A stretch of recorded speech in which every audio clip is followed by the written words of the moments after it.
Mais si par hasard vous me regrettez, dites-leur bien que j'étais plus qu'une remplisseuse de biberons, que ma valeur s'est située au-dessus de mon nombril et que... je n'ai jamais tourné le dos à un ami.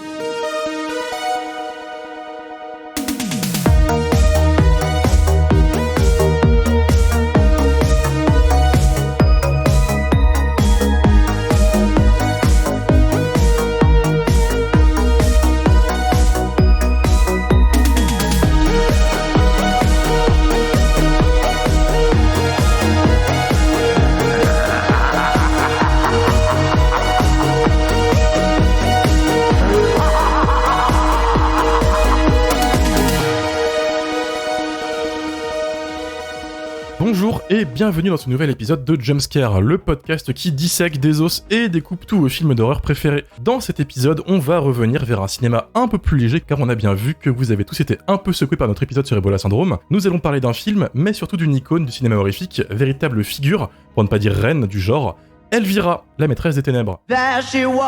Célèbre représentatrice de films Celle d'horreur, dont vous admirez la pleine forme et les formes pleines. Elvira est maintenant Allons-y, portons bien haut nos canettes. devant les caméras pour interpréter Elvira, maîtresse des ténèbres. Salut. Elvira aura beaucoup de mal à se faire accepter. Je veux sortir, laissez-moi sortir. Calme-toi, la sorcière! Hey, je connais très bien Starsky Hutch. J'ai le droit de téléphoner et de subir une fouille en règle. Venez voir Elvira, tout feu, tout flamme. Cherche la bagarre, vieux. Elvira joue. Elvira, maîtresse des ténèbres. Prochainement sur vos écrans, dans vos cauchemars ou dans vos rêves. La revanche est un plat qui se mange chaud.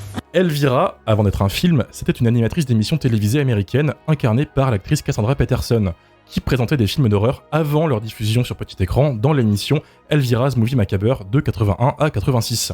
Elle est très vite devenue célèbre grâce à son look qui mélange pin-up, gothique et sorcière, et son humour qui l'ont très vite érigé en figure culte du cinéma horrifique, ce qui lui permet en 88 d'avoir son propre long métrage, Elvira, la maîtresse des ténèbres, réalisé par James Signorelli et écrit en partie par Peterson elle-même, film où nous retrouvons Elvira qui veut monter un show à Las Vegas. Mais pour ce faire, il lui manque 50 000 $. C'est alors qu'elle apprend la mort de sa très très riche grand-tante. Elvira fonce donc dans la vieille ville conservatrice de Falwell, dans le Massachusetts, pour la lecture du testament. Mal accueillie par la population de la ville, Elvira se retrouve prise au piège dans une véritable chasse aux sorcières mélangée à la menace d'un livre de sorcellerie qui pourrait détruire la ville s'il tombait entre de mauvaises mains. Pour vraiment comprendre l'aspect culte du film, il faut surtout se tourner vers les États-Unis, car autant Elvira en France c'est connu, autant aux US il y a un vrai culte autour du personnage, ce qui a donné lieu à des itérations dans d'autres pays, dont une en France dont on reparlera plus tard, mais à des tonnes de produits dérivés, des jeux vidéo, des comics, des caméos dans les Simpsons, un crossover avec la famille Addams, des collections de VHS à son effigie, etc.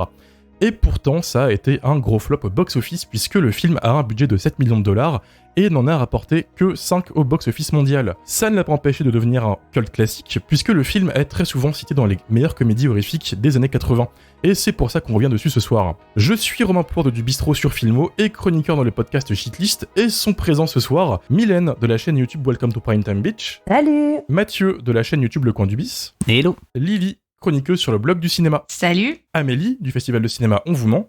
Bonsoir, ladies and Doberman. Et Dario du podcast Plan Plan. Salut. Avant qu'on attaque la critique du film, qui connaissait de base le personnage d'Elvira ici, avant le film ?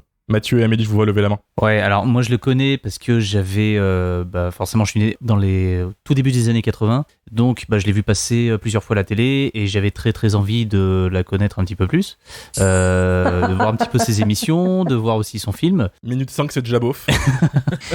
Il a fallu 2 secondes. Mais sauf que... Eh oui. Non, en vrai, moi, ce qui m'a, la rencontre entre guillemets que j'ai pu faire avec Elvira, ça s'est passé sur une émission dont j'ai retrouvé le titre pas plus tard que cet après-midi. C'est une émission qui passait sur Feu, la 5, donc la chaîne de Berlusconi. C'est une émission qui s'appelait Babylone et qui passait le mercredi après-midi en 1991. Et dans cette émission, il était souvent question de culture alternative, de cinéma bis, de cinéma de genre, de comics, de manga, enfin vraiment tout ce qui passait quasiment pas en fait à la télé à l'époque.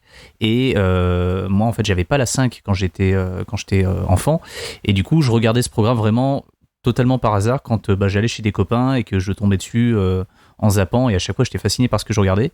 Et je me rappelle en fait avoir vu un extrait d'une scène que j'ai gardée dans ma tête pendant très longtemps, qui était celle de Elvira, qui faisait en fait à manger à un gars en fait qu'elle a invité chez elle, et la recette de cuisine était catastrophique, et ce qui sortait de la casserole à la fin, c'était une espèce de monstre dégueulasse. Et moi qui déjà adorais les monstres quand j'étais gamin, je me suis dit waouh, il faut à tout prix que je vois ce film. Enfin, la créature, je la trouvais fabuleuse, l'actrice aussi. Et dans ma tête, je me suis dit voilà, il faut à tout prix vraiment que je vois ce film par tous les moyens. À l'époque, mes parents étaient abonnés à Canal+, et à un moment donné, je vois que le film est programmé parmi la sélection du mois, et je dis à mon père, est-ce que tu peux m'enregistrer ce film, j'aimerais bien le voir. Et je le vends comme un truc cinéma fantastique / un petit peu horrifique, mais avec un humour un peu potache, un peu enfantin, un peu ado, quoi. Et donc mon père enregistre le film, il le regarde de son côté et il me dit non, ça n'est pas possible, tu ne verras pas ça. Donc j'étais extrêmement déçu parce que moi ça me semblait être cool, quoi. Enfin, il y avait un monstre, il y a des trucs, des effets spéciaux, enfin des trucs que je kiffais à l'époque. Et j'ai attendu pas mal de temps avant de pouvoir enfin le voir et me rendre compte que en vrai, ce qui avait un petit peu refroidi mon père à l'idée de me montrer le film, c'était pas tant le côté horrifique qui est juste absent du film, on va pas se le cacher, c'est vraiment pas un film d'horreur, c'est plus un film fantastique, mais c'est surtout les blagues de cul qui sont omniprésentes, et je pense qu'il s'est dit non, tu as 10 ans à peine, je vais pas te montrer ça, quoi. Ou alors on va c'est vrai que c'est un peu tôt, vu les vannes qu'il y a dans ce film. En effet, c'est fantastique, mais ça frôle un peu la beaufrie, quoi, de temps en temps, et je peux comprendre que quand ton gamin a 10 ans, t'as peut-être pas envie de lui montrer ça, quoi. Amélie, toi, comment t'as connu Elvira ? Mais en fait, je pense que quand t'es une fille et que t'aimes parler d'horreur, je pense que Lily et Mylène seront d'accord avec moi. Elvira, c'est notre mère spirituelle à toutes, quoi. C'est la maîtresse des ténèbres, c'est la maîtresse des sorcières, c'est celle qui est à la fois glamour, provoque, drôle, qui se laisse pas marcher sur les pieds et qui présente des films d'horreur. Finalement, c'est aussi une particularité chez Elvira, c'est que c'est une icône du cinéma d'horreur. Et en fait, du coup, je la connaissais sans la connaître. Je la connaissais par tous les caméos qu'elle a pu faire, le fait qu'elle est très iconique, que les gens se la font tatouer, elle fait partie des monstres, on va dire, des monstres iconiques du cinéma d'horreur que tu connais même si t'as pas vu les films, quoi. Et en fait, le film d'horreur, le film Elvira, pardon, je l'ai vu il y a pas si longtemps que ça pour la première fois, quoi. Il y a peut-être 1 ou 2 ans. Mais je connaissais Elvira voilà, comme une icône, quoi. Totalement d'accord avec toi, moi c'est exactement ce qui s'est passé aussi. Tu connais Elvira plus par sa présence que par son film, j'ai l'impression pour beaucoup de monde. Sachant que le film, en plus, en France, il est pas si connu que ça, pour le coup. Il est sorti de manière très confidentielle au cinéma, il me semble, à tel point que les affiches sont super rares. Si vous voulez croiser, n'hésitez pas à les choper parce que c'est devenu collector. Mais c'est plus devenu une sorte de film qui a fait sa réputation en vidéoclub, j'ai l'impression. Ouais. Je vois beaucoup de gens revenir sur le fait qu'il est passé sur la 5, tu vois, comme Mathieu, notre boomer de service. Alors qu'au cinéma, c'était pas forcément le gros succès, quoi. Mylène, de ton côté ? Alors moi, on m'a prêté le film, mais pas le premier. On m'a prêté le deuxième quand j'étais petite. Donc c'était incroyable. Je me suis dit, alors j'adore ce personnage, mais je la trouve incroyablement beauf. Et du coup, c'est resté dans ma tête comme ça, mais sans plus. Et je croyais que c'était le seul film qui avait été fait autour d'Elvira. Et un jour, on me dit, mais t'as pas vu Elvira, Maîtresse des Ténèbres ? Je dis, ben si, je l'ai vu. Et puis je raconte l'histoire. Et en fait, je me rends compte que c'est pas du tout le même film. Donc du coup, je regarde enfin le premier. Et là, je me dis, ah ouais, mais c'est trop bien en fait, c'est incroyable. Donc du coup, je suis remontée en qualité. C'était vraiment chouette. Et là, du coup, moi, j'avais une fascination pour les horror hosts. J'étais vraiment très très fan depuis Peter Vincent dans Vampire, vous avez dit vampire. Et c'était un peu mon rêve de faire ça comme boulot. Mais je me disais, bon, bah, c'est pas un boulot qui existe parce que c'est que dans les films. Et quand j'ai vu Elvira, je me suis dit, ah ouais, mais une meuf peut faire ça aussi, mais c'est trop bien. En plus, elle a grave la classe, elle est hyper libérée, et après, c'est un peu devenu mon modèle, quoi. En tout cas, elle le fait super bien en termes d'animation. Elle est incroyable. Je sais pas si vous avez vu des vraies émissions d'Elvira à l'époque, mais elle a un talent d'improvisation de malade, pour le coup. Alors après, elle a aussi un passif en tant qu'actrice de théâtre, chanteuse et tout, c'est une machine de guerre en soi, avant qu'elle devienne Elvira. Pour le coup, c'est vraiment la quintessence de tout ça, tout son passé qui forme cette boule de charisme, en fait, qui est devenue le monstre. Comme tu l'as dit, Amélie, qui est au panthéon des figures horrifiques, quoi. Lily, du coup, toi, comment tu l'as connue ? Alors, est-ce que vous êtes prêts pour la nouvelle anecdote sitcom des années 90 ? Vas-y. Alors, faut savoir que quand j'étais vraiment toute petite, ma série préférée de tous les temps, c'était Parker Lewis. J'adorais Parker Lewis. C'était vraiment le truc que je regardais en suçant mon pouce. Et ben, figurez-vous qui a un caméo d'Elvira dans un épisode de Parker Lewis. Voilà, donc vous avez Shelly, qui est la petite sœur de Parker Lewis, qui est déguisée en Elvira, et là, il y a la véritable Elvira qui apparaît et qui disparaît d'un coup, et il y a Frank. Frank, c'était le personnage un peu vampirique, comme ça, qui est le sbire de la directrice Musso, qui la poursuit un peu dans tout l'épisode en frissonnant, en disant « Oh mon Dieu, c'est la maîtresse des ténèbres ». Voilà, et du coup, quand j'étais petite, j'avais trouvé ça très cool. J'avais imprimé ce truc-là dans ma tête, mais sans trop savoir qui c'était. Je croyais que c'était même un truc inventé pour Parker Lewis. Et puis, un jour, j'ai acheté une BD. Est-ce que vous vous rappelez d'Emily the Strange ? Ouais, c'était trop bien. Ouais, Emily the Strange, pour les auditeurs qui connaissent peut-être pas, c'était une marque de skate comme Vans. Ouais.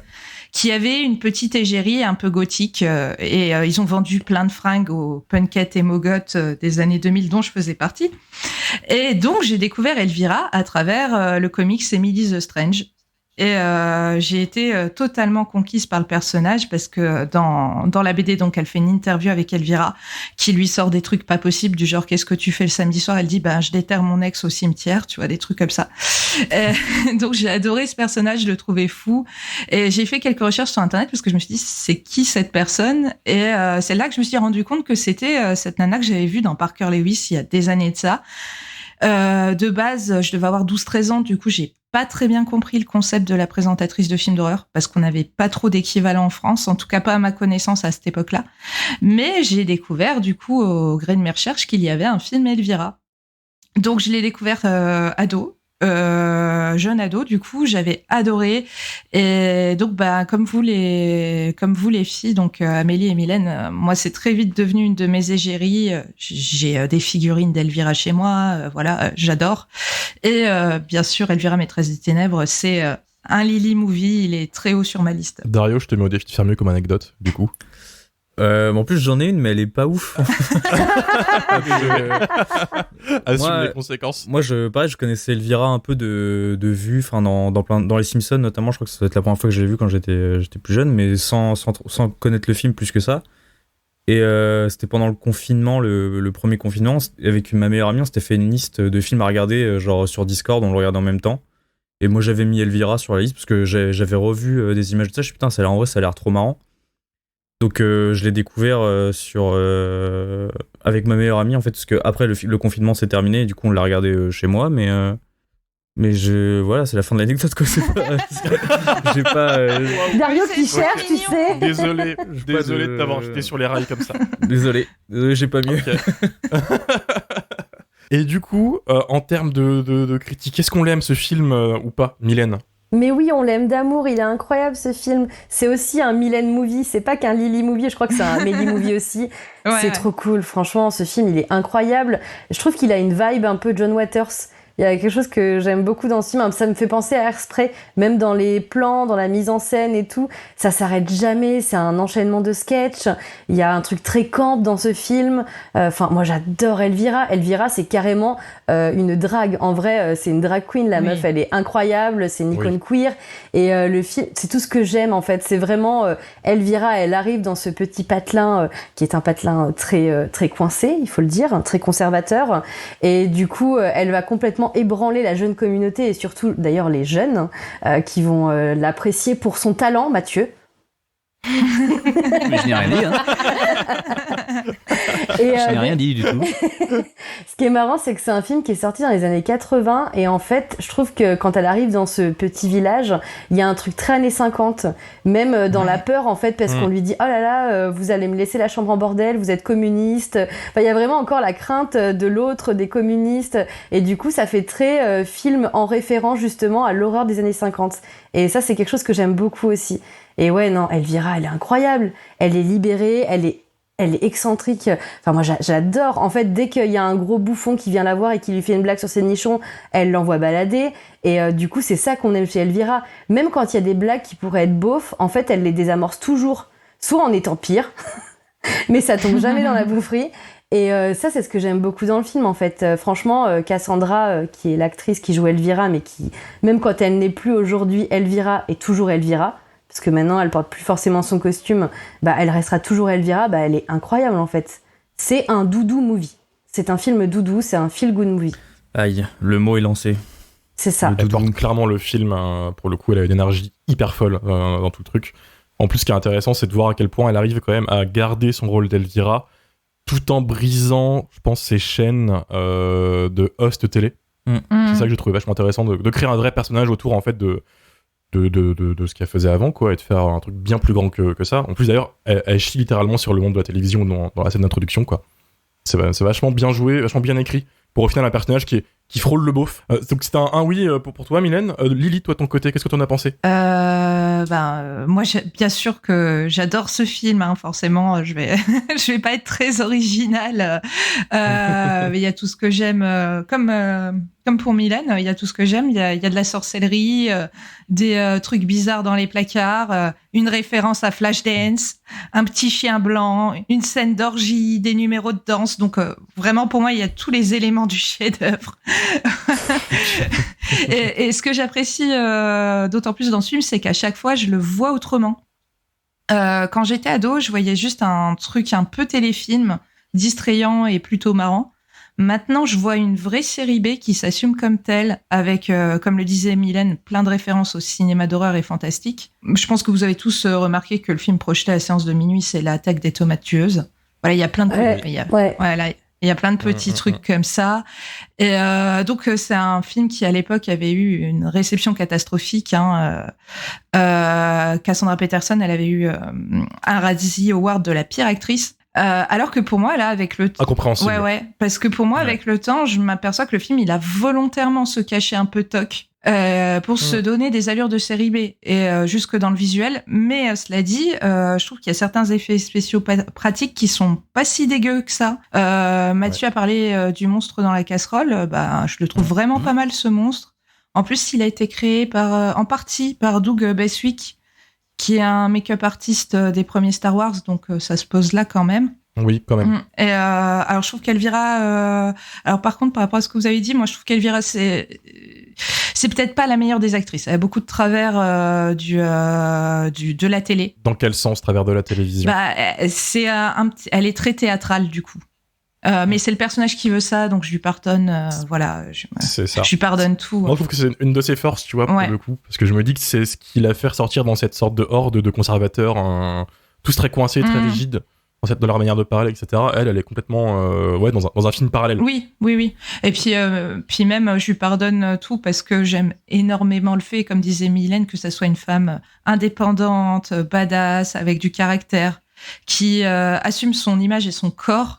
Elle a vraiment pas honte de son apparence, elle en joue, mais c'est pas pour autant une fille facile, donc comme Mylène l'a souligné, et contrairement à ce que les autres personnages veulent bien croire. Voilà. Donc j'aime le film autant pour tout son référentiel, mais aussi pour ce personnage, quoi, qui est certes sexualisé, hein, on va pas se le cacher, mais qui était quand même assez différent de ce que j'avais l'habitude de voir à ce moment-là, quoi.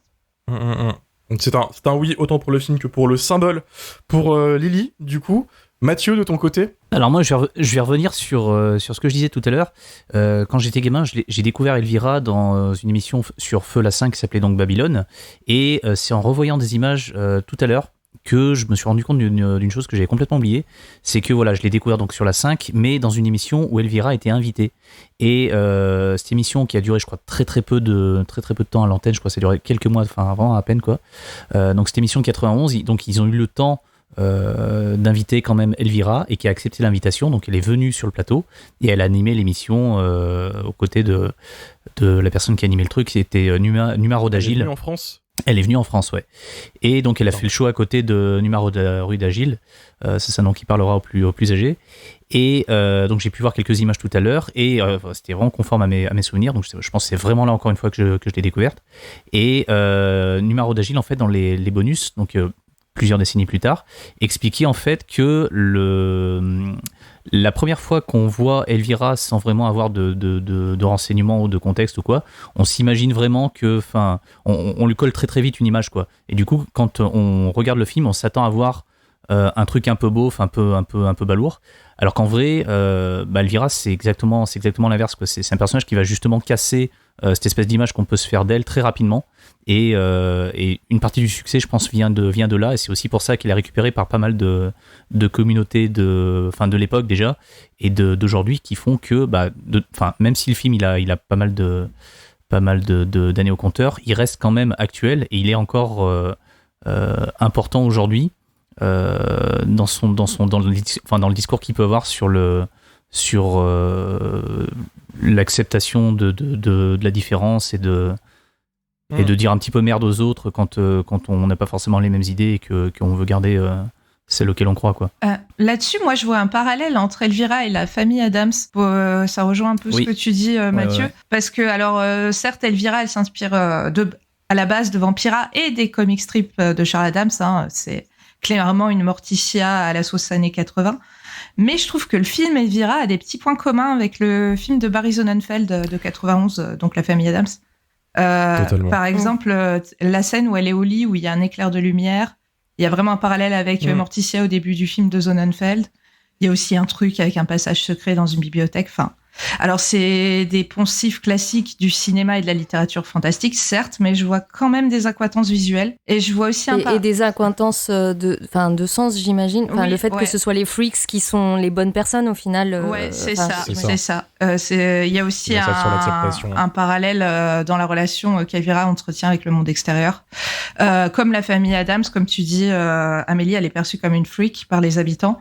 Et pourtant, les gens qui vont réellement s'intéresser à elle, qui sont les jeunes, hein, bizarrement, et gérants du cinéma, ils vont comprendre que c'est une personne ouverte, qui a des choses cool à leur offrir, et elle apporte clairement un peu de folie et de joie dans ce village, quoi. Parce que bon, les autres, bonjour la déprime, quoi. Voilà.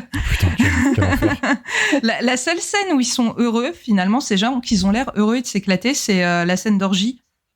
Ce qui est incroyable. Ouais.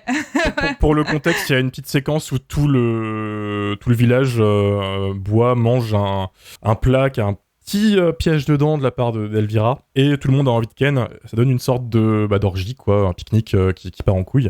Et que avec des vieux de 50 sens littéralement. ans, Ouais, voilà. Pas des gens que tu vois faire des orgies, en fait. Voilà. Puis soudainement, ça part en couille en plein jour, comme ça, sans raison. Je peux me permettre de compléter en plus ce que tu disais, Lily, eux-mêmes à l'époque avaient capté quand même les ressemblances entre la famille Addams et Elvira, parce qu'il y a eu un crossover entre les deux dans une émission d'Elvira où Gomez débarque et tente de pécho Elvira. Voilà. Donc eux-mêmes étaient au courant. Elle dit un truc face caméra et Gomez arrive et commence à lui dire « Oh, tu parles français, vas-y !» Et il commence à vouloir lui embrasser la main, etc. Et elle le fuit. Voilà, c'est sur YouTube si vous voulez voir, c'est très marrant. C'est un peu collector puisque c'était vraiment pour l'émission. Et ça n'a pas duré longtemps. Mais voilà, eux-mêmes ont quand même capté qu'il y avait des ponts communs entre les deux. Donc encore un oui. On a peut-être le premier film qui va mettre tout le monde d'accord, en tout cas. C'est une première ce soir. Amélie, de ton côté, t'en as pensé quoi ? Mais c'est un grand oui. Mais elle est formidable, Elvira. Elle est formidable. C'est une chouette figure de nana qui, effectivement, se laisse pas marcher sur les pieds.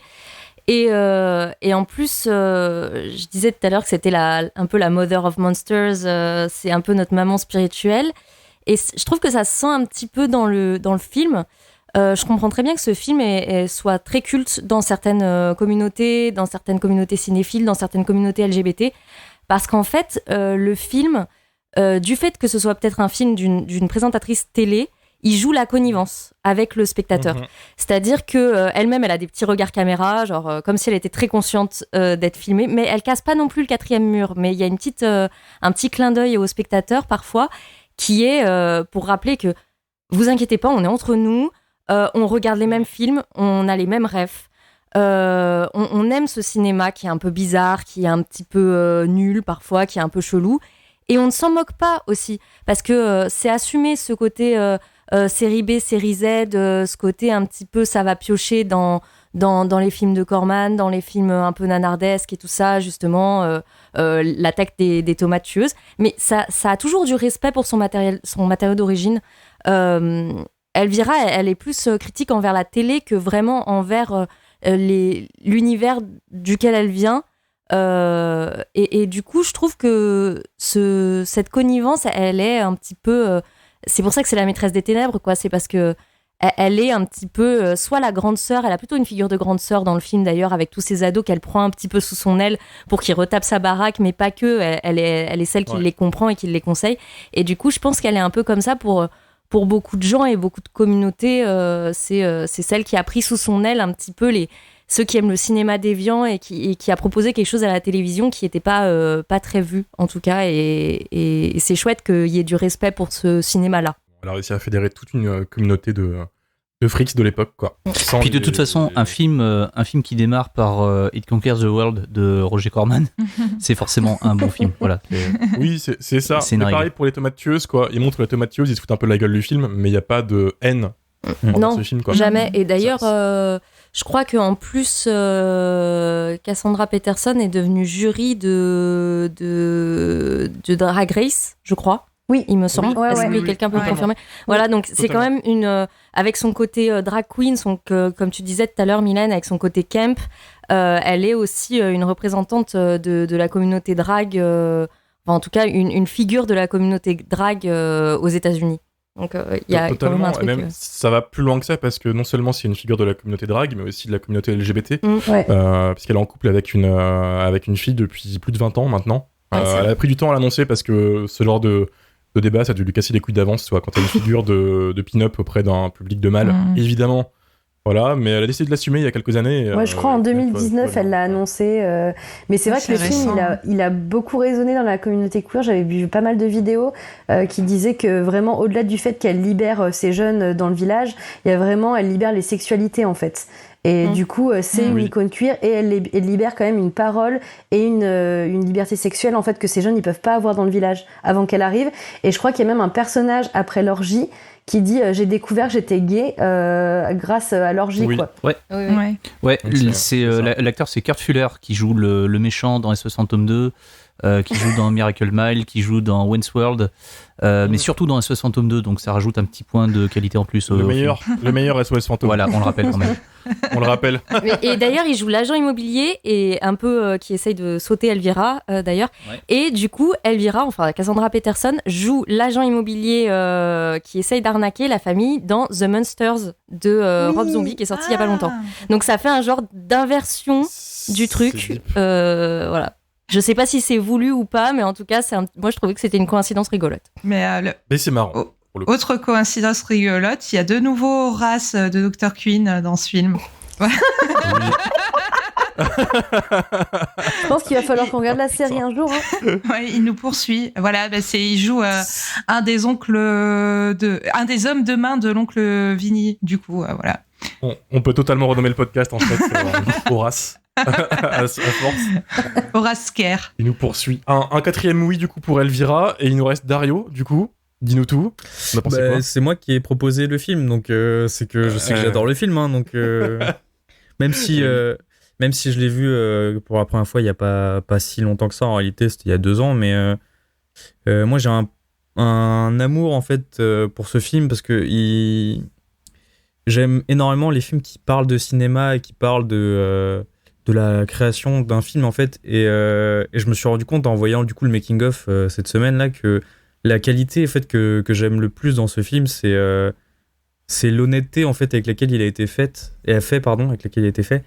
parce que tous les gens en fait qui étaient à la production du film, c'était que des gens qui bossaient à la télé à la base. Même la boîte de production c'était NBC, c'était une chaîne de télé, et le réal il faisait de la télé, tu vois, c'était que des gens de la télé quasiment.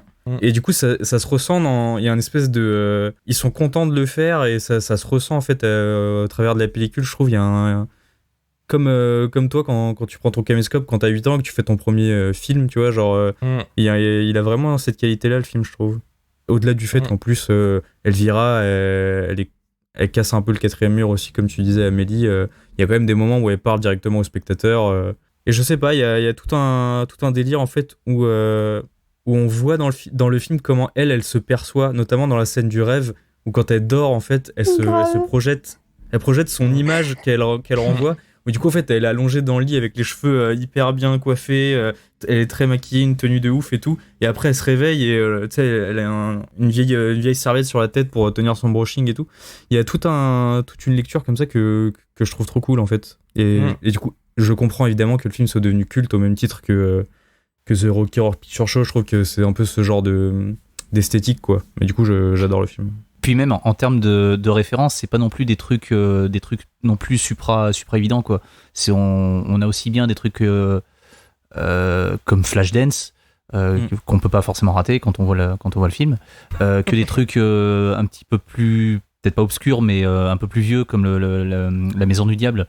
C'est un moment, je crois à 2 reprises dans le film, Elvira et son copain en fait montent une espèce d'escalier en colimaçon qui ne sert absolument à rien en termes de narration, mais qui est juste pour faire, qui est juste là pour faire une espèce de petit rappel à la Maison du Diable, parce que on entend des bruits, ça se passe à l'étage, il y a un truc, voilà, donc c'est fait encore une fois par des mecs en fait qui connaissent parfaitement le matériau de base et qui respectent profondément le truc. Ouais, et qui ne prend pas du tout le spectateur pour un abruti, quoi.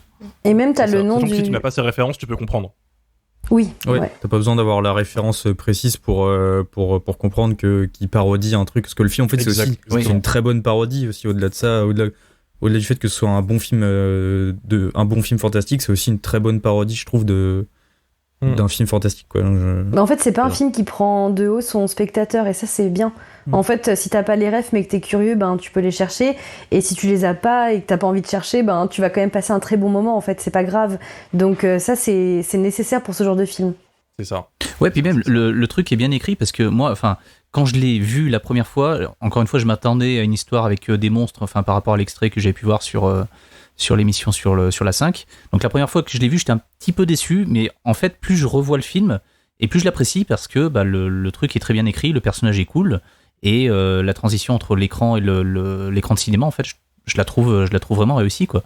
Ce qui n'est pas forcément le cas du film qui sera fait après, mais ça, c'est une autre histoire. Et juste, je voulais revenir sur ce que tu avais dit, Romain, au tout début. Tu as dit que le film, ça avait été un flop. Dans le making-of, il parle justement du fait que en fait, la société de distribution aux États-Unis, elle a fait faillite au bout de genre 3 semaines d'exploitation, et que du coup, les cinémas, ils ont renvoyé la pellicule en disant du coup, on arrête de le projeter. Et du coup, les gens qui travaillaient à la production du film, donc on voit Peterson, on voit les autres personnes, ils disent que pour eux, c'est à cause de ça que le film a été un flop, sinon en réalité, il serait sûrement rentré dans ses frais. Oui, parce qu'après, il a vachement bien marché en VHS. Ouais. Oui, c'est ça, c'est devenu un film culte de vidéoclub. Et je crois même que les premières semaines où le film était projeté, il faisait des scores plutôt corrects. Donc, 5 millions de dollars en 3 semaines sur 7 millions de budget, c'est pas immonde, il y aurait carrément pu se rembourser. Sans qu'il n'y a pas eu une grosse distribution internationale, je pense qu'en effet, ça explique bien des choses qu'ils aient fait faillite, c'est con. Mais oui, en fait, ils ont sacrifié le film, quoi. En fait, c'est la faillite annoncée qui a fait que les gens ont arrêté de projeter le film, en fait.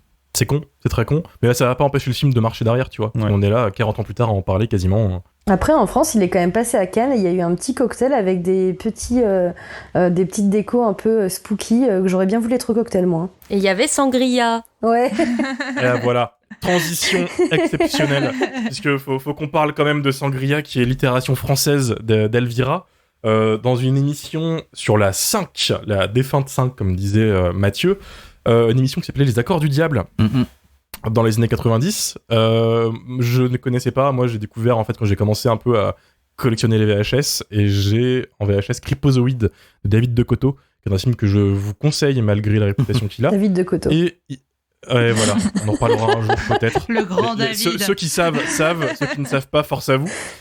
Et le film est présenté par Sangria, déjà un nom incroyable, et c'est Elvira version française. C'est super cheap. Je mettrai un extrait audio quand même pour que les gens se rendent compte du côté lunaire du truc. Bonsoir le diable. Bonsoir les diabletins, les diablotines, les amateurs de sang, les pieds fourchus. Ce soir, nous parlons de lui, notre maître à tous. Savez-vous que le bon Dieu ne serait rien sans le diable ? Le diable, comme le reste, c'est une idée de Dieu. Ce soir, vous avez ma bénédiction pour voir La Malédiction, le film de Richard Donner avec Gregory Peck. À tout à l'heure. Est-ce que vous connaissiez Sangria ? Non. Moi, je connaissais de nom, mais encore une fois, étant donné que j'avais pas la 5 à l'époque, il a fallu que j'attende YouTube pour découvrir ce que j'avais raté, quoi. Moi, j'étais pas né. Moi non plus. C'est aussi un bon argument. Moi non plus. Par contre, pour le coup, je me demande si je connais pas sans savoir qui était ce personnage, parce que j'avais une VHS avec une nana qui présentait un film avant le film. qui se prélassait sur une espèce de divan et qui disait c'est le pire film de tous les temps, le réalisateur nous a payé pour qu'on le passe. Donc je crois que c'est ça. Voilà. Il y a moyen. Il n'y a pas eu beaucoup d'itérations d'Elvira en France, c'est forcément elle.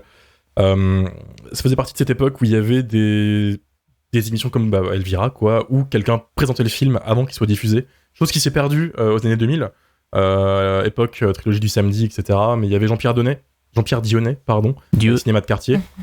Dieu, voilà, le dieu de Mathieu.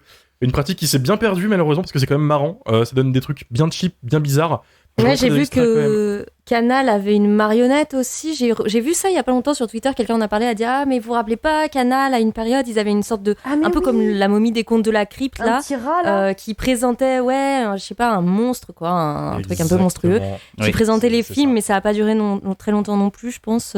En France ça a moins pris aussi. Aux États-Unis il y a une vraie culture. T'as cité les contes de la crypte par exemple. C'est vraiment je trouve le symbole de cette pratique d'avoir un host qui t'introduit les films ou les séries que tu vas voir, et ça avait hyper bien marché là-bas. Ici ça n'a jamais trop plu. Il y avait même peut-être qu'on est trop élitiste, peut-être qu'on n'est pas assez dans le délire. La France était quand même moins dans le genre axé genre à l'époque en tout cas. Enfin, selon moi c'est qu'une théorie, hein. Vous pouvez crucifier ma hot tech si vous voulez. Mais c'est encore plus une tradition aux États-Unis parce que là on parle d'Elvira mais avant Elvira il y avait eu Vampira qui a d'ailleurs fait un procès à Elvira pour vol de personnage. Elvira, c'est une sorcière. C'est pas pareil. Mais aux États-Unis, il y avait aussi Rod Serling qui présentait la quatrième dimension. C'est tout un lore du cinéma horrifique en fait. Surtout que eux, ça a repris là. Maintenant, il y a Joe Drive, je sais plus quoi, enfin j'ai pas le nom exactement, ça ne servait à rien comme info, mais du coup ils ont repris les émissions comme ça, ils font revenir des hosts des années 80 justement, et ils diffusent les films en direct, les gens peuvent faire des dessins sur le film, moi je vois ça sur Twitter et je pleure parce qu'on n'a pas ça en France. Bah toi Mylène, tu veux pas être host, t'as gardé ton rêve d'enfant ou pas appelle Canal Plus demain, peut-être qu'il y a un truc à faire. Ah ils vont vachement me répondre. Et je trouve que ces figures-là, les figures qui présentaient les films, elles sont toujours hyper sympathiques, je sais pas pourquoi. Ou même dans les films qui les parodient, genre Ed Wood de Tim Burton ou Body Double de De Palma, il y a aussi... ils ont toujours un côté hyper sympathique, et parce que tu te dis, ok, ces gens-là, ces personnages-là, c'est sûrement des personnages cinéphiles, et du coup, ils sont là pour les spectateurs, un petit peu. Ouais.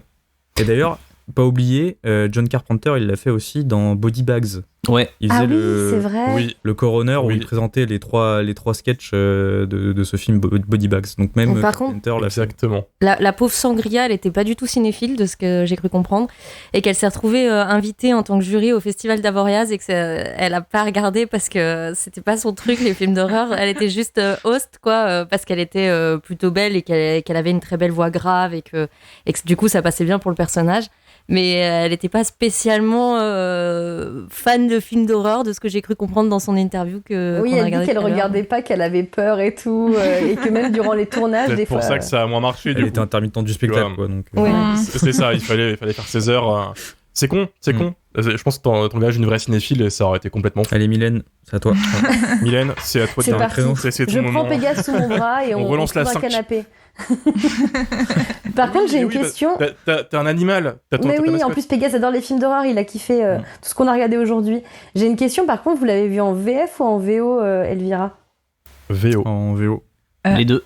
Oui, les deux, dans le sens où je le connais. Parce que moi, je l'ai connu en VF et je l'ai revu en VF parce que j'adore la VF. Je trouve que, d'ailleurs, dans les bonus, la doubleuse, elle en parle et tout. Et elle dit qu'elle s'est trop fait kiffer sur le doublage. Et ça se sent, en fait. Le doublage d'Elvira, il est trop, trop bien. Il est dantesque. J'ai jamais entendu la VF, je crois, de Elvira, du coup. En même temps, c'est un film à punchline. Ouais, du coup, il y en a certaines qui marchent super bien. Où elle a trouvé vraiment des expressions à mourir de rire. Et il y en a certaines où il y a un petit flottement parce que tu sens... si tu le vois en VO, tu te dis ah oui, là je voyais la blague, et en VF ils ont eu un peu du mal à le retranscrire, et du coup ça tombe un peu à plat. Mais quand elle trouve des bonnes expressions, vraiment, par contre ouais, elle est très très drôle, la doubleuse. Je me rappelle pas son nom, désolée, mais elle est très bien. La VF qui est trouvable du coup assez facilement grâce à Backfilm. Il y a un DVD, il y a un Blu-ray. On a découvert en live l'autre jour qu'il y avait genre 20 000 éditions du film. Donc si vous voulez vous faire kiffer, n'hésitez pas, il est trouvable vraiment, vraiment pas cher, avec des bonus sympas. Vous avez parlé d'un documentaire tout à l'heure, dans les bonus. Making of, ouais. Documentaire Making of. Tout macabre, ça s'appelle. Exactement. Ne faites pas la bêtise de choper la suite du film, que certains ici se sont tapés. Si vous voulez faire une critique, si vous voulez sacrifier le film, c'est l'instant shitlist, il est là. Qui se l'est tapé, qui veut oser, allez-y, n'hésitez pas. J'ai pas osé le regarder. C'est vraiment horrible, les décors sont faits par la classe de CM2, c'est éclairé comme un porno, les dialogues sont nuls, l'intrigue n'a aucun sens. Et effectivement, le personnage d'Elvira est beaucoup moins witty, ou on va dire beaucoup moins provoque. Elle est juste super vulgaire. Elle est un peu con. Et du coup, je trouve que on a perdu l'essence du personnage. Elle est un peu méchante. Parfois, elle a une sorte de servante. Ah oui, parce qu'elle est. Ça se passe dans le passé, dans les Carpates. On ne sait pas pourquoi. Oui. Elle a une servante qu'elle maltraite littéralement. Elle se comporte vraiment de façon horrible avec tous les personnages, et du coup ne vous infligez pas ça, gardez l'image de la première Elvira qui est une chouette personne, et pas l'image de la deuxième Elvira où le film est pas bien. En vrai, vraiment, il est pas bien. Il a un énorme problème qu'ont les suites de ces films qui sont un peu entre deux publics, qui s'adressent aux jeunes mais pas vraiment aux enfants. Et du coup, le 2, il sait pas à qui il s'adresse. C'est son gros souci, parce qu'il a un humour très enfantin. Mais c'est Elvira, quoi. Il y a des trucs un peu sexuels. Du coup, ça s'adresse quand même aux adultes. Donc, il est complètement bancal, le 2 aussi, parce que c'est un film totalement fauché, qu'elle a, elle a traîné pendant, je crois, presque une dizaine d'années, Hollywood, avec son scénario sous le bras. Elle n'arrivait pas à le faire produire. Du coup, elle l'a produit avec les fonds d'un ancien mari. Enfin, voilà. Donc, il est fauché, très mal écrit, et il sait pas trop trouver son public. Peut-être que les 10 ans d'Errance. Yes, merci. À garde de montage. Ouais, oui, c'est ça. 10 ans d'errance avec un scénario qui ne se produit pas, il y a peut-être un message à tirer de tout ça, quoi, Cassandra. Ouais. Je sais pas, il y a peut-être un... Je sais pas, c'est bizarre parce que pourtant elle était vachement investie dans le premier. Elle a écrit un peu le film. Elle a casté des adolescents, quand même. Elle voulait elle-même choisir les ados qu'elle allait un peu prendre sous son aile. Le Dream Warrior, il y a un des Dream Warrior, exactement, et il y avait Brad Pitt de base. Oui, c'est ça, j'avais vu ça aussi. Brad Pitt s'est ramené au casting, il était trop mignon pour elle. Elle a même marqué miam miam apparemment sur la fiche de casting. Donc elle avait l'œil dessus, elle savait très bien ce qui allait se passer. Mais voilà. Mais il y a plein de gueules connues, là tu parlais du Dream Warrior, en effet. Il y a aussi Daniel Green. Daniel Green, pour les vrais cinéphiles, les guerriers qui nous regardent, c'est aussi le mec qui joue le rôle principal de Atomic Cyborg. Splendide nanar. Je vois Mathieu qui se marre parce que voilà, un nanar assez particulier, mais on fera ça pour une autre émission si un jour on parle de post-apo italien. Mais voilà, une sorte de Monsieur Musc en fait qui joue le mec d'Elvira, qui est un peu Jean-Michel Puceau tout le long du film. J'ai trouvé ça bien de d'ailleurs inverser les rôles, de passer du mec hyper viril si tu veux, en fait en faire une sorte de petit puceau, tout mignon, tout gentil, avec une petite voix aiguë. Qui rate tout d'ailleurs. Il essaye de s'investir dans l'histoire, mais à chaque fois, il foire lamentablement, quoi. C'est ça, il est juste là. C'est pas du tout le héros de l'histoire, quoi. De toute façon, on n'a pas besoin des mecs. Il parle de manière trop bizarre et tout. Oui. Les mecs sont pas utiles, en fait. Le propos, c'est juste, elle a pas besoin d'eux, en fait.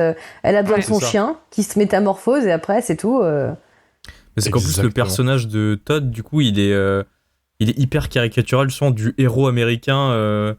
Tu sais, le mec hyper sympa que tout le monde aime, un peu beau gosse, bien bâti et tout, un peu benet, mais pour le coup, c'est tellement le personnage secondaire du film. Et d'ailleurs, je trouve ça assez cool pour le noter, c'est que à l'époque du film, Elvira, elle a déjà 37 ans.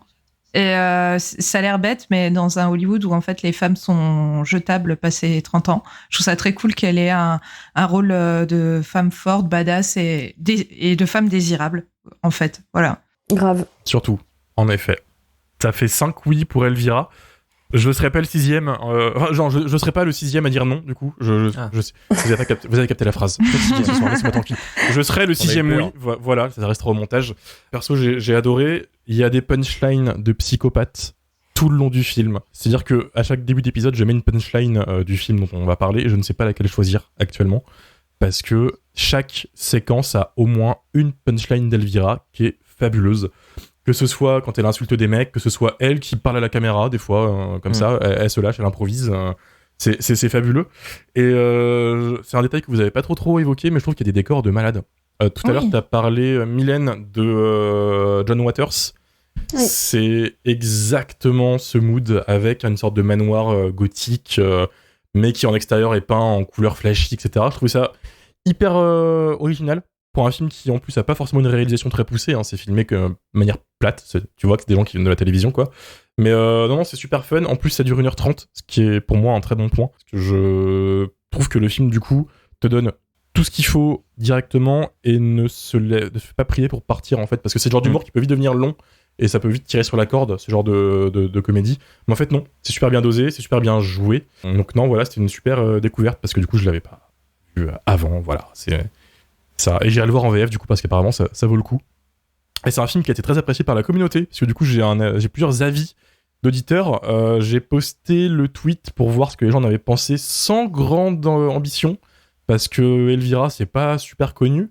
Puis à ma grande surprise, enfin pas super connu en France, et à ma grande surprise, il y a eu beaucoup de réactions de gens qui se sont dit « Putain, je l'avais vu à l'époque, c'était génial ». Donc je pense que les gens ont juste oublié qu'ils l'avaient vu, comme tu vois, tout à l'heure Mathieu, tu disais que c'est passé à l'époque à la télévision, et juste qu'ils l'ont pas revu depuis. Il y a eu Benzaï, le Benzaï, qui nous a dit classique de chez classique, du sur-mesure, même pour les profanes, une super comédie 80s un peu dévergondée, un peu fantastique avec un esprit de liberté qui en fait un cult classique, avec en plus un profond respect pour la culture d'Anara. Voilà, il nous rejoint, c'est le 7e oui de l'émission, le veuille. Chloé HK qui a pété un câble dans mes mentions. C'est-à-dire qu'avant de poster sa critique, elle a d'abord posté juste un gif d'Elvira qui pète un câble, tu vois, en mode oui, let's go, ça part. Avec marqué ensuite, vraiment, j'adore ce film, les moments déjantés, le puritanisme à outrance, la scène dans le cinéma, le plat des inhibiteurs dans le parc, tout est génial. Et alors, Elvira, cette queen parfaite. C'est un excellent résumé, je trouve, de tout ça. J'ai voulu trouver un avis négatif pour qu'on puisse quand même sacrifier quelqu'un, mais malheureusement, ça n'a pas marché. Emmanuel Calafiore nous dit un film exceptionnel avec tellement d'erreurs de montage, la caméra que l'on voit en ombre, et pourtant, c'est culte. Elvira est devenue une icône, heureusement qu'elle existe, car elle a créé un style horrifique amusant. Vive Elvira. Et je trouve que c'est le mot final parfait. Vive Elvira. Vive Elvira. C'est ça. Et c'est vrai, je comptais faire ma transition sur le Sangria de base, parce qu'en effet, elle a lancé toute une mode. Et c'est encore une reine de convention. C'est-à-dire qu'elle apparaît souvent dans des festivals horrifiques, encore en Elvira à 71 ans, et elle gère encore le personnage comme jamais. Je sais pas si vous avez vu des interactions récentes d'elle avec les fans. Elle a l'air, elle habite son rôle de toute façon. Je pense que entre Cassandra et Elvira, il y a, en tout cas, elles sont vraiment liées et elle pourra. Je pense pas qu'elle veuille se défaire du rôle d'Elvira, mais je pense qu'elle ne peut pas s'en défaire de toute façon. Elle aime le rôle. Elle a écrit un mémoire, ses mémoires il y a 2-3 ans, et elle assume entièrement que sa vie est liée à Elvira, quoi. C'est partie de ces comédiens-comédiennes qui ont un personnage qui reste avec eux toute leur vie. Il me semble avoir vu en interview par contre que on lui a demandé ça vous a fait quoi la première fois que vous avez mis le costume, et que elle répond ah mais moi j'avais besoin de payer le loyer quoi, je pensais que ça allait pas durer longtemps. Genre elle a un peu fait ça, bon bah voilà quoi, on me propose ça. Profils qui au final sont devenus liés à un personnage, tu vois, je pense à Robert Englund qui pensait qu'il allait faire qu'un seul film, et puis regarde où il en est maintenant quoi, pépère. Ou dans un autre genre, Anthony Daniels, c'est 3PO. Qui a Alec Guinness aussi. Hein. Ouais, Alec Guinness, qui a détesté Obi-Wan et Star Wars jusqu'au bout. Mais ouais, ils sont liés à ça, et de base, qui pouvait prévoir qu'en fait que Star Wars, Elvira ou Freddy, ça partirait aussi loin, aussi longtemps. Mais voilà, je pense que le Vive Elvira de Emmanuel, c'était ce qu'il fallait pour clôturer l'émission. Je pense pas qu'on pourra en dire du mal. C'était bien d'en parler puisque c'est un film qui au final est très peu évoqué en France. C'est dispo chez Backfilm. Que ce soit en neuf ou d'occasion, n'hésitez pas. Il y a des bonus, la copie est bonne, il y a la VF, donc si vous voulez vous faire kiffer, n'hésitez pas. C'est la fin de cet épisode. N'hésitez pas à aller liker, partager, commenter. 5 étoiles sur Apple Podcast, Spotify, Podcast Addict, toutes les plateformes, même YouTube. On vous dit à vendredi prochain. Salut tout le monde. Salut. Ciao. Salut. Bonsoir. Faites de mauvais rêves.